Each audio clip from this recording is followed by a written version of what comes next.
कभी कभी हमारी जिंदगी की सबसे बड़ी समस्या आलस नहीं होती, बल्कि कल होती है। कल से मेहनत करेंगे, कल से बदलेंगे, कल से पढ़ेंगे, और यही कल हमारी आज की सफलता चुपचाप चुरा लेता है। ये कहानी हमें यही सिखाती है कि जो काम आज किया जा सकता है, उसे टालना खुद से धोखा करना है। ये कहानी है बिंदुपुर गांव के एक लड़के आर्यन की। आर्यन पढ़ने में तेज था, समझ भी जल्दी लेता था, लेकिन उसकी एक बहुत बुरी आदत थी, हर जरूरी काम को कल पर टाल देना। खासकर पढ़ाई के मामले में उसका एक ही जवाब होता, अभी बहुत समय है, कल से जरूर पढ़ूंगा।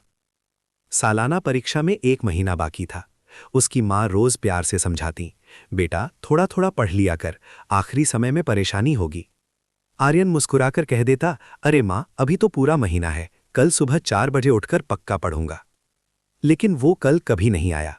सुबह नींद भारी लगती, दोपहर दोस्तों के साथ खेल में निकल जाती, और रात को वो खुद से कहता, आज बहुत थक गया हूं, कल से पक्का शुरुआत करूंगा। दिन ऐसे ही खेल खेल में निकलते गए, और देखते देखते पूरा महीना खत्म हो गया। परीक्षा में अब सिर्फ 2 दिन बचे थे। अब आर्यन घबरा गया। उसने सोचा कि रात भर जागकर पूरा सिलेबस खत्म कर देगा। जैसे ही उसने किताब खोली, उसे एहसास हुआ कि उसने पूरे साल पढ़ाई को कितना हल्के में लिया था। ढेर सारे अध्याय देखकर उसका सिर घूमने लगा। तभी गांव की बिजली कट गई। मिट्टी के दिए की हल्की रोशनी में पढ़ना मुश्किल हो गया, और थकान ने उसे फिर घेर लिया। उसने खुद को फिर दिलासा दिया, कोई बात नहीं, कल सुबह जल्दी उठकर जरूरी सवाल पढ़ लूंगा। अगले दिन परीक्षा हॉल में बैठते ही उसका दिल जोर जोर से धड़कने लगा। प्रश्न पत्र देखकर उसे सब कुछ जाना पहचाना तो लग रहा था, लेकिन किसी भी सवाल का पूरा जवाब उसे याद नहीं आ रहा था।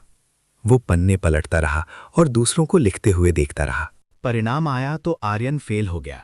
उसके दोस्त अगली कक्षा में चले गए, लेकिन वो वहीं रुक गया। अपने माता पिता की आंखों में उदासी देखकर उसे गहरी शर्मिंदगी महसूस हुई। उस शाम वो रोते हुए अपने दादाजी के पास पहुंचा। दादाजी ने उसे पास बिठाया और आंगन में लगे एक छोटे से पौधे की ओर इशारा करके बोले, बेटा, अगर मैं इस पौधे को रोज पानी ना दूं और सोचूं कि महीने के आखिरी दिन एक साथ 10 बाल्टी पानी डाल दूं, तो क्या ये जिंदा रहेगा? आर्यन ने सिर झुका लिया और कहा, नहीं दादाजी, ये सूख जाएगा। दादाजी मुस्कुराए और बोले, पढ़ाई भी वैसी ही है, ज्ञान का पौधा रोज थोड़ी थोड़ी मेहनत से बढ़ता है। कल एक ऐसा चोर है जो आज की मेहनत और आने वाली खुशी दोनों चुरा लेता है। उन शब्दों ने आर्यन को झकझोर दिया। उसने उसी दिन तय कर लिया कि अब वो कल का इंतजार नहीं करेगा। उसने अपने कमरे की दीवार पर एक बड़ा सा चार्ट लगाया, जिस पर लिखा था, कल कभी नहीं आता, जो है वही आज है। अगले साल आर्यन बदला हुआ था।